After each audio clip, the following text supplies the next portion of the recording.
It's a pleasure. Thank you so much for taking the time out of your day and coming and meeting me at the public library. We're at the Kansas City Public Library on the Plaza, Country Club Plaza. Sean, I'm Frankie Bellucci. Welcome. I'm with Sean Smith. He's a Jackson County legislator. I was doing some work with taxpayers and working with them on the new tax assessments that have come out for Jackson County. And in doing a lot of that work, there was a meeting and we got together and I got a chance to meet Sean.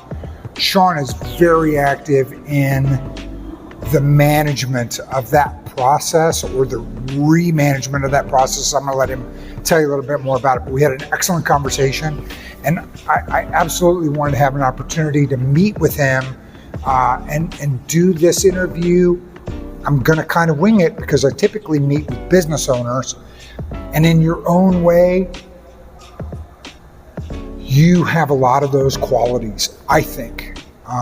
In the conversation that we had, I'm like, man, this guy's sharp and he's doing it and he's working hard and he's working hard for us being the residents of Kansas City, Jackson County, Missouri.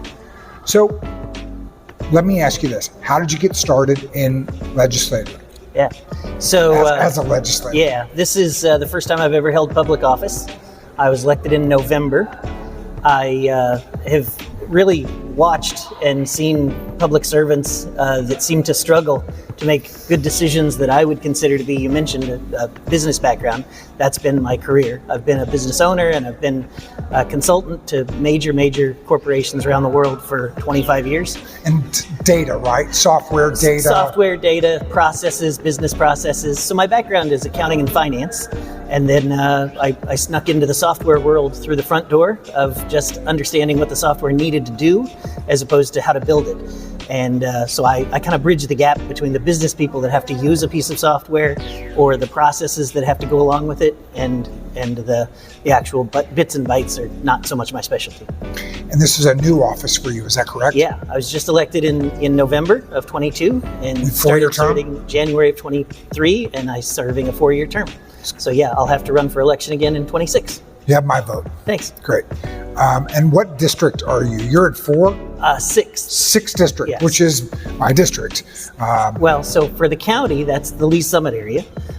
So basically Longview Lake and everything south and east of there. So you're thinking probably of the city council districts. That's right. Yeah. Those are different. They're different. Yeah. Learned something new today. I like learning these things.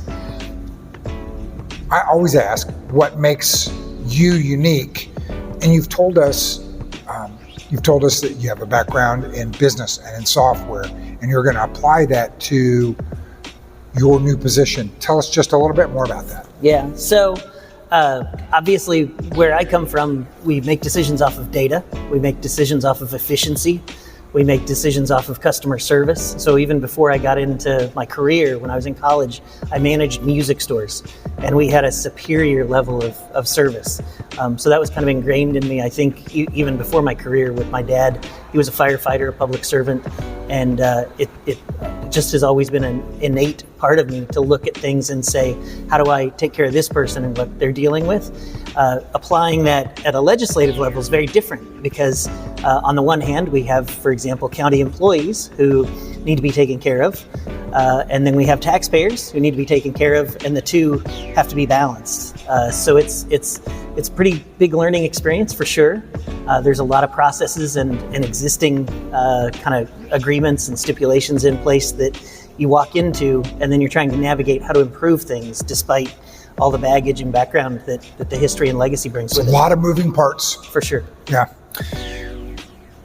Okay, so again, remember, I'm navigating this interview a little differently, so bear with me. I like to ask, how does your business add to the charm of our area? So in rephrasing it, Sean, how do you, as a legislator, because you serve us. Correct. Right? What is the charm in that for me as a homeowner in your area? Well, so with government functions, I don't know that all of them are charming, but they're very important. So one of the biggest things that the county's really involved in that people don't think about us as much is definitely in the public safety realm. So if you think about the justice system and the criminal code, the most out front piece of all that is in public safety is the police department, usually is what people think of. That's a city function. The county has a sheriff's office that takes care of chunks of that as well. But we also have the detention center, which is where we house dangerous criminals who have committed crimes locally while they're being arraigned and tried. People who are deemed to be too dangerous to the community to be back out on bond. Understood. They stay with us for a while, sometimes even a couple of years during trial. Wow. The county prosecutor and making sure that the prosecutor has the resources they need is another critical element of that. So the justice system doesn't work if you don't have the detention facilities, the court facilities, the prosecutor, and the public defender. All four of those really reside with the county as far as budgeting and making sure that they have the resources that they need and that they're functioning efficiently. So I think if I'm going to have a charming house, it has to be in a safe neighborhood. If I'm going to have a successful business, it has to be in a safe neighborhood. And the county really has the authority and the responsibility to provide 4/5 of that, the police department being the one that we don't have as much direct authority over. But even with them, we partner with them. We just approved $1.5 million for them to upgrade their equipment for 911 operations. As you might know, they have had some pretty serious lapses with 911. Sometimes. Yeah, so it's a constant partnership, but we really, that public safety aspect, and then of course there's quality of life stuff. So the Jackson County Parks and Rec, Parks Plus Rec department has awesome facilities at Longview Lake and at Lake Jacomo. We have thousands of acres that we're responsible for maintaining, and that's both an enjoyment thing for the community as well as really an environmental and sustainability thing. Our parks tend to be more the pristine wilderness and trails type things with some sports facilities, as opposed to city parks tend to be more focused on sports and activities. So I think we bring a lot to the quality of the community with the Parks and Rec. Como an example of Yes, that? absolutely. Great. What's in it for you? What joy do you get out of it? What's the most rewarding part for you? Yeah. So for sure, solving problems that seem like people don't believe that there's a solution. I tell people I come up with lots of ideas, and then it's the people that I collaborate with, it's their job to help me figure out if they're implementable or if they're even dumb ideas. I'll come up with 10 ideas to solve a problem. There's probably 1 or 2 good ones in there, and collaborating with people helps me figure out which ones are going to be good. When I see people that have been in a particular institution for a long time, like a government entity or a large business, habits form and they become real, and we don't even realize they're affecting our actions. I'm good at looking at things from the outside and saying, why are we doing it this way? You and I talked just a little bit about this assessment stuff and how a lot of people aren't showing up to their appointments. I've seen some of our personnel look at the taxpayers and say they're not showing up. And it's almost like the default answer is to blame the taxpayer. I look at it and I say, what are we doing wrong as a county? Why isn't our communication getting to the right places? Why aren't the appointments being set at times that can work for people? To me, it's obvious. Make it appealing. Yeah. I mean, it has to be appealing for me. If I'm terrified to come meet with you, absolutely. Well, then I'm not going to come. I mean, most people right. likely. There's an avoidance, absolutely, an avoidance of things that people are afraid are going to be painful or complicated. And one of the reforms that I'm looking at is to add resources to the process that will help the taxpayers understand the process better and actually help advocate for the taxpayers. What do you think you do that brings a smile to our faces, to your constituents? Yeah. Well, he's just told us what it is. He's just said it all. Yeah. So, as a labeled portion of the county that's currently creating some messes right now and some consternation for people. On the one hand, I think people probably start, and as soon as they hear that I'm with the county, even in an elected capacity, even though I'm trying to help, they probably start off and they think, oh, you're one of those people that's causing me problems. So I think the smile is when they realize that I hear them, that I understand them, that I'm digging in very, very deep on these challenges, and that I'm doing everything that I can from helping individuals. I've actually taken people's appeals for them that weren't capable of taking them for themselves. All the way That's up really to strong. Yeah, and put some big smiles on people's face when those worked out well. all the way up to trying to advocate at the state level for reforms and for action on the behalf of the state to come in and represent the taxpayers who in this situation I don't think are being treated the way they should be. Well, I want to acknowledge you just for that work, right? Like, the conversations that we've had have been so fulfilling, and I appreciate it. And I know that it's hard work, and I acknowledge you for doing that and standing up and being a steadfast member of the community to do the work. Any heartwarming or heartfelt things that someone's done for you that you remember, any stories that you can tell us that have shown appreciation for you? It's funny. It's just last night I was at a meeting, just a group of constituents who were concerned about several issues at the county level, and I was a long day of meetings, and it was an evening getting into the 7:30, 8 o'clock hour. I was on hour number 12, let's call it, I just got a Facebook post that basically was somebody saying they were trying to put a post up to say thank you to me, and that it kept getting deleted for some reason, just a Facebook glitch, whatever. And I just, when I heard that, That's it was the just AI that moment. Yeah, it could be. work. There's a lot of interesting things going on in the software world for now, as far as what content we see. That's Sure. a whole nother dialogue for another. Yes, sir. But I was in that moment where I was like, I wasn't sure exactly how I was going to present what I wanted to present. I was, like I said, kind of worn down, and just the idea that somebody reached out and was just saying thank you, that just really boosted my spirits and got me through that moment. And then the rest was smooth sailing. So little things like that. I've had my colleagues, when we had a recent death in the family, they sent me a beautiful plant that it's funny, it happens to be a type of plant that the leaves open and close throughout the day. So I kind of like to do a little bit of digital photography myself, and I put a time lapse on it so that at night I could see it curl back up, and then in the morning I saw it blossom back out. I hope you'll send us some footage of that. It's on Facebook, but I'll send it to you. So We'll send you the link for Sean's Facebook page. We'll blow your page up. there you go. I hope so. And with that, I hope that you are enjoying our content and that you'll hit like and subscribe so that there's more content coming to you. Your support means everything. You know, Sean, I want to continue and ask just a few more questions. Sure. We all love a thriving neighborhood. And how do you and the work that you're doing, kind of summing up some of the things that we've talked about, contribute to the local neighborhoods here in Jackson County? Absolutely. So we've talked about public safety. We've talked about the Parks and Rec Department and how much they add to the community. I will say the other thing is just that the resources that the county puts into the whole process of taxation, which is painful right now. I recognize that. But we're really doing a service on behalf of all the school districts in the community, all the cities in the community. A big portion of their revenue source and their ability to service and have their own Parks and Rec department and their own city beautification programs, and even money that we put into what we call outside agency funding that helps to offer grants for people to do things like improve their health or improve the fitness in their neighborhood. Those things are all, I think, awesome contributors to the quality of life we have here. I think we all need to really appreciate, and I get out of the country a couple times a year usually.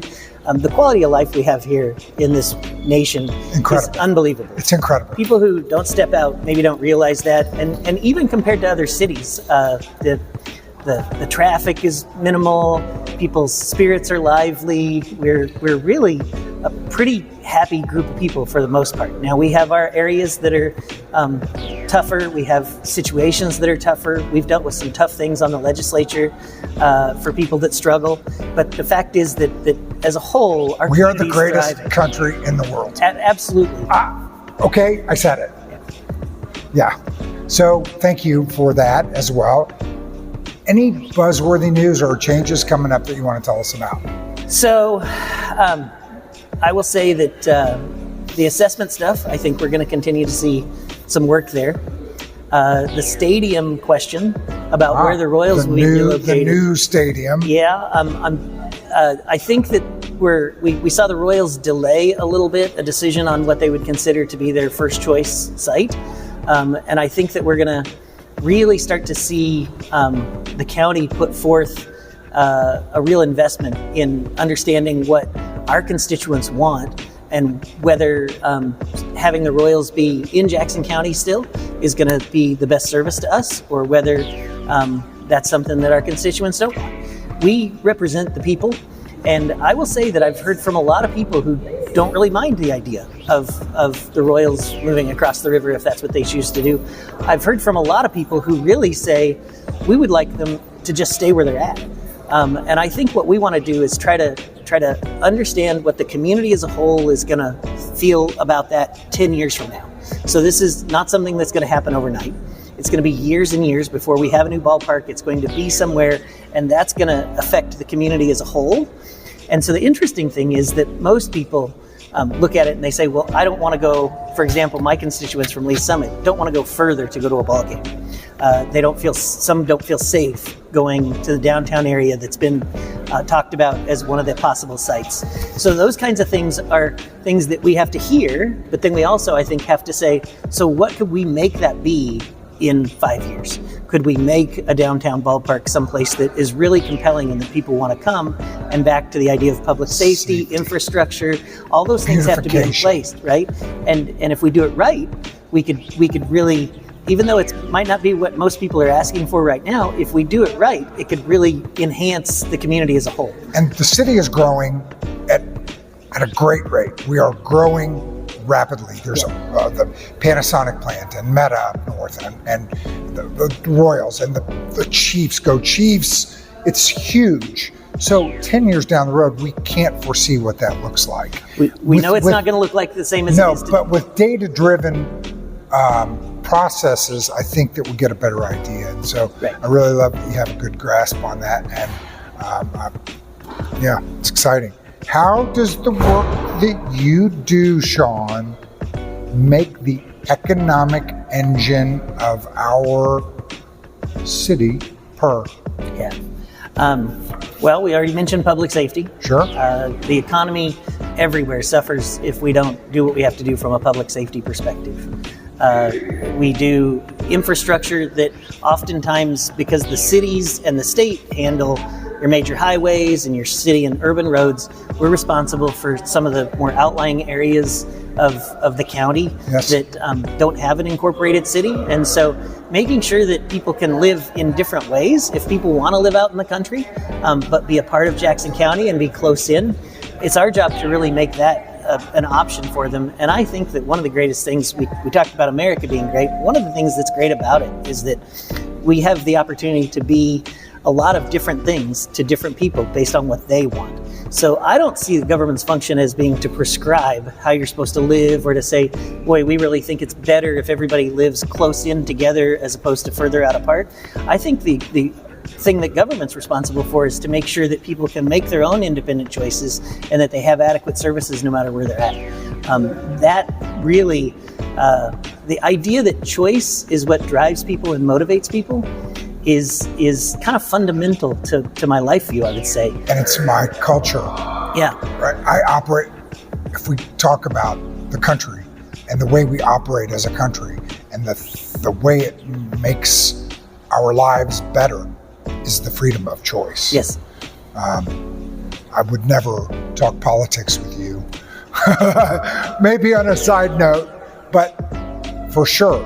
And so I just agree, and I think that those choices are fundamentally imperative to moving forward with all business. I'm meeting with a lot of small businesses, and we all have choice. Do we buy from Amazon or do we buy from small business? Yeah. And we need to be able to make that choice without having a corporate giant or a government jam down our throat to proceed in the way that we really want to. Right. Agreed.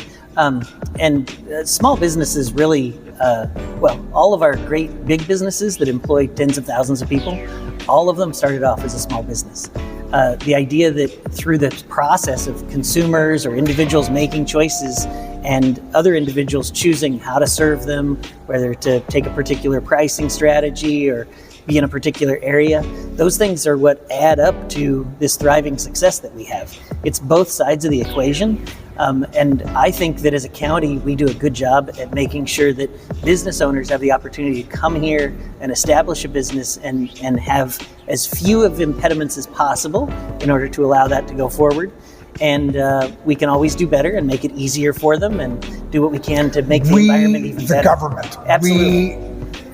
Our representatives. Absolutely. Yeah. I think that's imperative for us, is to try to have fertile soil where small businesses can be planted and thrive and grow and then become maybe the next big business. There's an election year coming up, and I'm not going to get into politics, but there's an election year coming, and it's going to get messy, and all the mudslinging.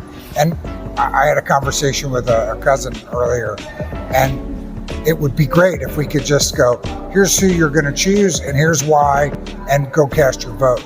But there's so much in between that blurs the messages, and it's frustrating, and it's work like Sean's doing that help dissolve some of that. And so mad respect. Thanks. Mad respect. Yeah. How can we give back? How can homeowners give back? How can we make a difference? Yeah. So I will tell you that I'm a big believer in very localized communities.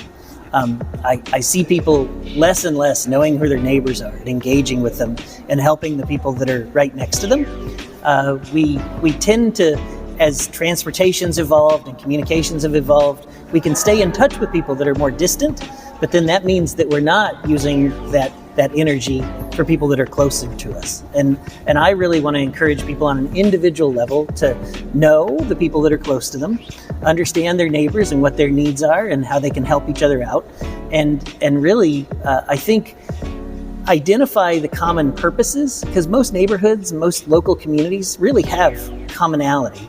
And what these other things like social media and the generalized media do, because we have a brand for each, like whatever my flavor is, that's what I'm going to be fed. The local community and just dealing with individuals about local stuff tends to just make that stuff go away. As I was elected to this county spot, I've devoted a ton of my energy that I used to maybe consume and understand state level and national level politics, and just don't even have the energy for it anymore. Don't have the time or the bandwidth. The local issues are so important. And the funny thing is, most of the time, they're not very divisive. We generally find that people right here at home are wanting to go the same direction to fix similar things, and it's much easier and more satisfying, frankly, to be connected to people that are close and then moving forward with common goals and common purposes that we can see the results of right here where we live, not just off of the television or off of social media when it tells me something happened in Washington or something's happening at the border or something's happening throughout the nation. It's vital that we kind of put that stuff in its place and then live in our own space and in our own reality that we can see and physically be right here, right? Yeah. If you can't see it, touch it, feel it, if it came to you through an electronic device, you need to kind of keep it in a box, right? It's certainly valuable information and context, but it shouldn't be the central thing that forms your opinions and beliefs. Make your beliefs and your opinions and how you vote based on what you see for real in real life and what you want to see your life and your neighborhood become. So be kind to one another? Absolutely. Okay. All the communities that we're talking about have a rhythm. Have you found any traditions or quirky ways that you found that have kind of supported you through your journey? It's a different kind of question. It's funny, I serving locally, I feel like I've become a little bit of a homebody to my local, really hyper-local community. Lee Summit area, eastern Jackson County, which is more rural out in Lone Jack and those kinds of areas. There's certainly differences when I come into the city, into Kansas City, and then the different districts or neighborhoods. That they all have their own distinct feel and flavor. And I will say, I don't know that one stands out at me as quirky, or they're just all different and unique. And I get energy from experiencing all those differences. And some of the issues that we've dealt with at the county, especially the assessment issue, I've decided to not worry about any borders. So people from my district, people from another district, I don't care. If somebody needs help, I want to help them. That's really allowed me. I was on the west side at Guadalupe Center for a tax assessment appeal process that was all in Spanish, and I spoke about 9 words of Spanish. I grew up in an area where I played soccer, and there was not a lot of white kids playing soccer just yet, and so I learned a bit of Spanish along the way. I can kind of discern what people are saying, even if I couldn't translate it word for word. And so just even being reminded that when I get out of my little suburb, right here near me is the community that I kind of grew up with, because not everybody was playing soccer back 55 years ago. And especially the Hispanic community was, and that was as much home to me as suburban life or rural life. I've lived on a ranch, so I'm a pretty diverse guy, and I really just get energy from experiencing all that diversity, and that's a great thing that we have here in our area. Do you have a favorite place that you like to eat or get some peace and quiet? Obviously, you're working your ass off. And like countless hours. Yeah. Do you have a place that you like to go for some peace and quiet? And where do you like to eat? So, what stands out for me is Q39. It's just great barbecue. It's just the most awesome barbecue, and it hits all the. Q39 is on 39th and Wyoming, I think. Yeah. It's west of Southwest Traffic Way. There's your directions. Q39. So for food, that will absolutely just let me just be in paradise. They always nail it. The smoke smell, the atmosphere. The rub.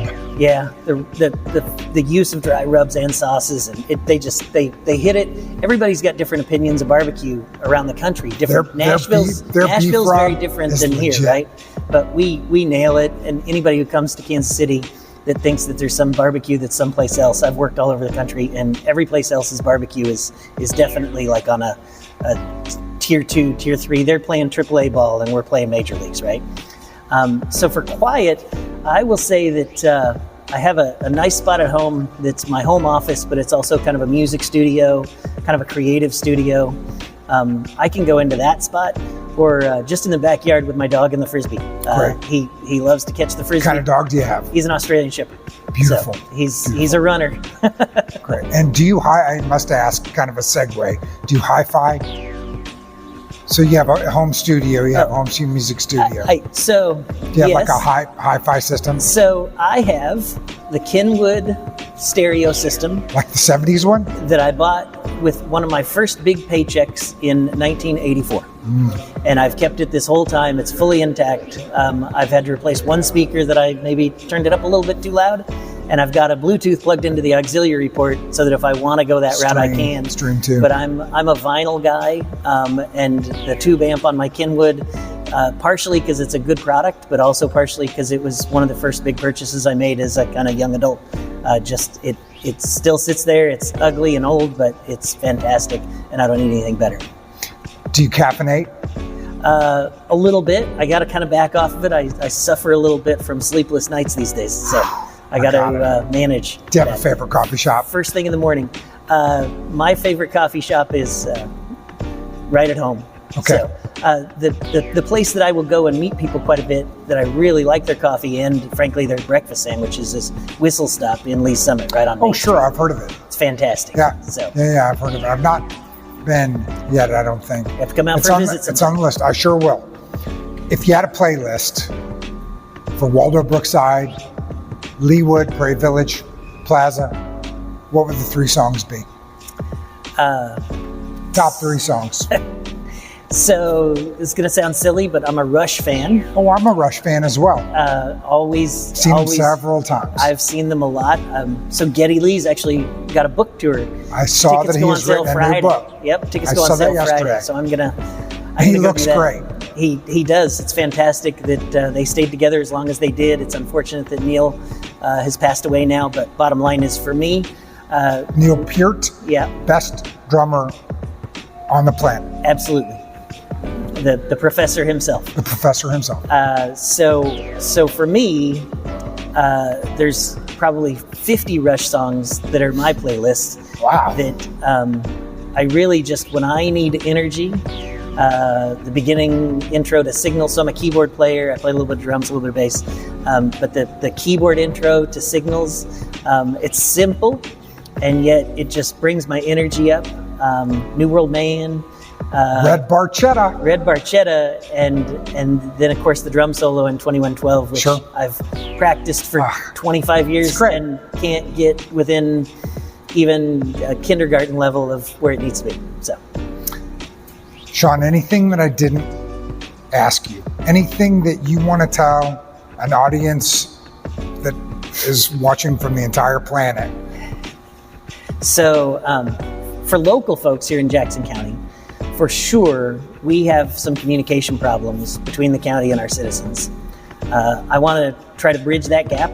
I see it every day right now with the assessment problems, but I see it with just so many things where we have services and capabilities and we're trying to help people, and it's not always apparent to people. Let us help you. Absolutely. So where can we go to just get a simple view of, is it 311?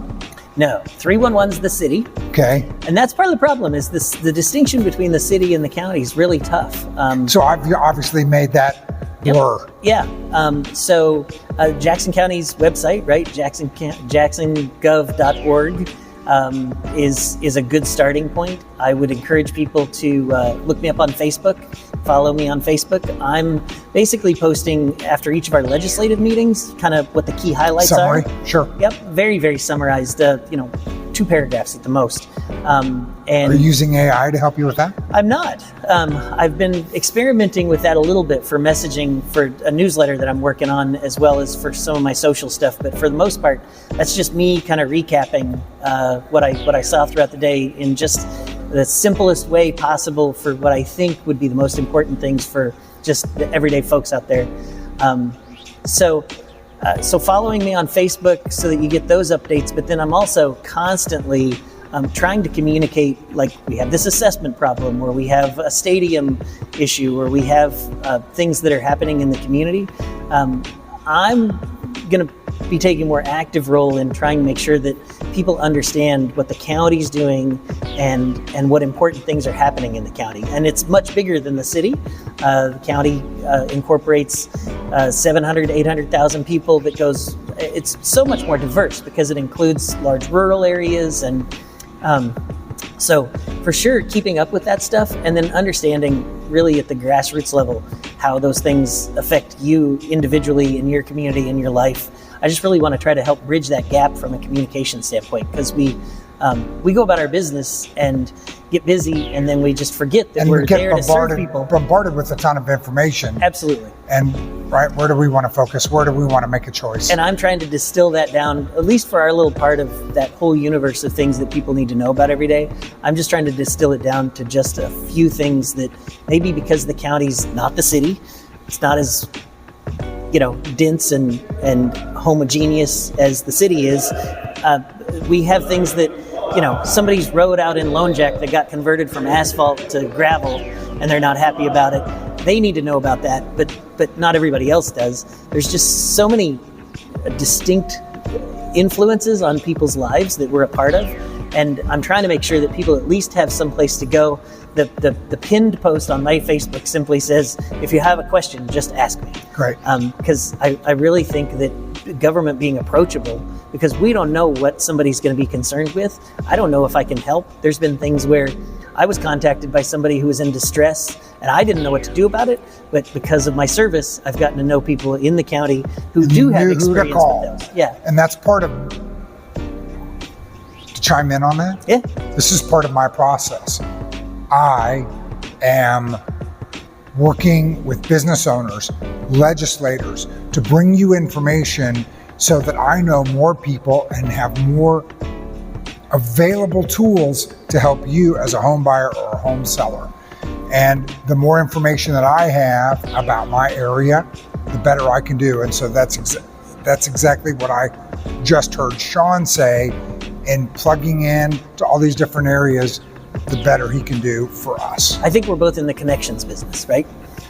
We have to connect with our voters. You have to connect with your home buyers and your sellers, and oftentimes a bigger group that we might not even realize we need until we see a situation and know we don't know enough to fix it ourselves, but we at least have some place to go and connect to the people that can help.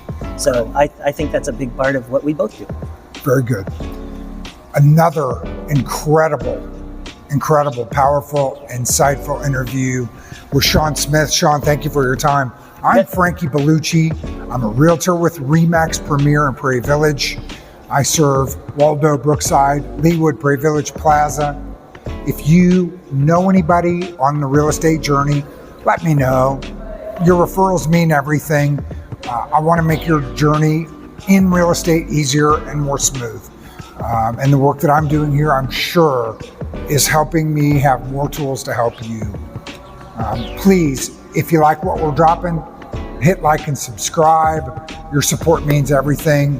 Did I miss anything? I don't think so. More engaging interviews coming. Again, Sean, thank you so very much. I really appreciate your time. Thanks, Frankie. It's great talking. Yeah, ciao.